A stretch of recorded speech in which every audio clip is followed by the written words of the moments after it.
In this video, we're going to discuss vaginal hormones and how to monitor them effectively. At the end, we'll also discuss a different mucosal membrane that you might want to monitor hormones when applying on the rectal mucosa. Those are going to be somewhat similar, but a little bit different. So we'll talk about that at the end. But when you're looking at vaginal hormones, this can be an effective way to give hormones because there are symptoms associated with menopause in that local tissue, vaginal atrophy, that you can address by giving hormone to that particular area. So estradiol, estriol, testosterone, these are common treatments for things like vaginal atrophy. You get the hormone and it affects the local tissue. If you give a little more hormone, you're going to get uptake on the mucosal membrane and you're going to get systemic hormone. You're going to get relief of symptoms not just in the local tissue, but systemically from the hormone. And that's what we would want to monitor using lab testing. However, there's an issue here in using serum testing.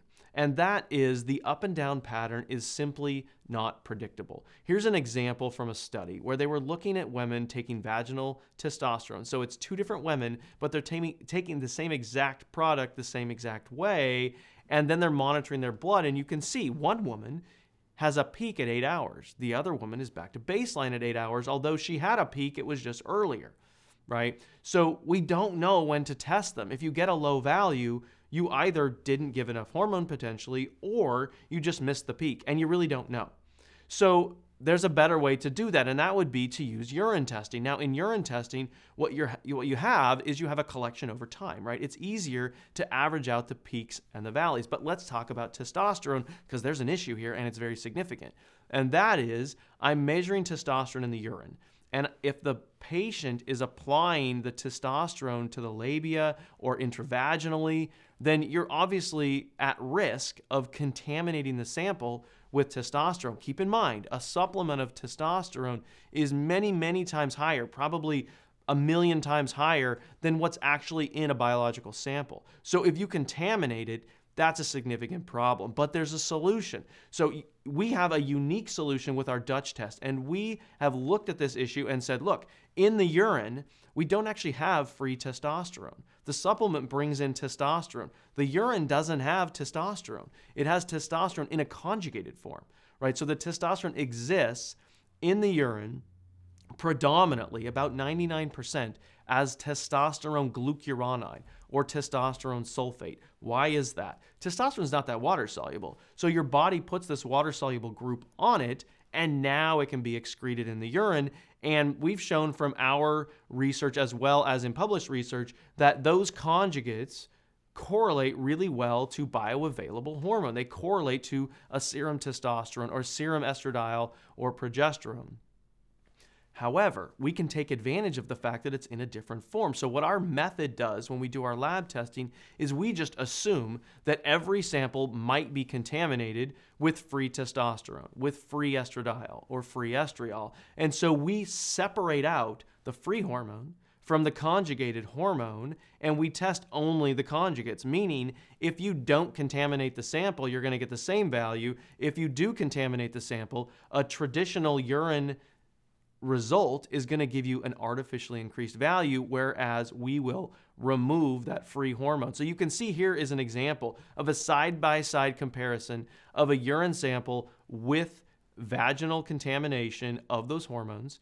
And you can see on one side where we've removed that contamination to give you a clinically meaningful number, and on the other side you have contamination. So if you're using a traditional urine test, what you would want to do is probably ignore those other values and just look at the metabolites. So if I'm taking estradiol and the sample is contaminated with estradiol, I can still look at 2-hydroxy, 4-hydroxy, 16-hydroxy, the methylation. I can still look at those hormones and make some sense of my dosing. It's not ideal because the estradiol itself is artificially inflated. If you use our method, now you can actually look at the entire panel and you're going to have a much better way to monitor the hormones. So with vaginal hormones, blood testing can work a bit, but you've got to remember that the up and down pattern is not predictable, and you do not know if you're in a peak or in a trough. With saliva testing, you're going to have a similar issue, and there's not been a lot of data published on monitoring vaginal hormones with salivary testing, so I would be a little bit cautious using salivary testing for vaginal hormone monitoring.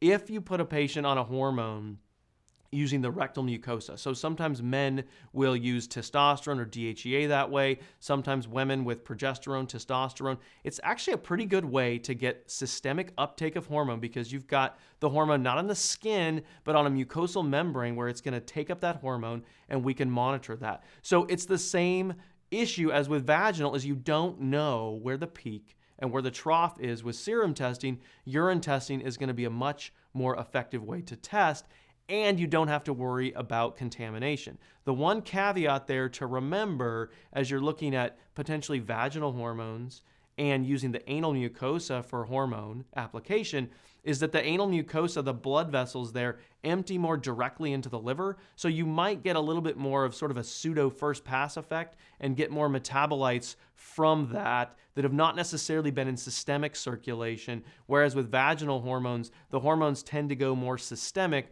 before they hit the liver. So there's a slight difference there, and you might want to think your way through that as you're giving and monitoring hormones. But for the most part, the Dutch model of testing really is probably the best option for monitoring hormones when they're taken this way. Next best would probably be urine testing for progesterone. In progesterone, it's an indirect measurement, right? We're not measuring progesterone, we're measuring pregnenolone. So there's no contamination issue.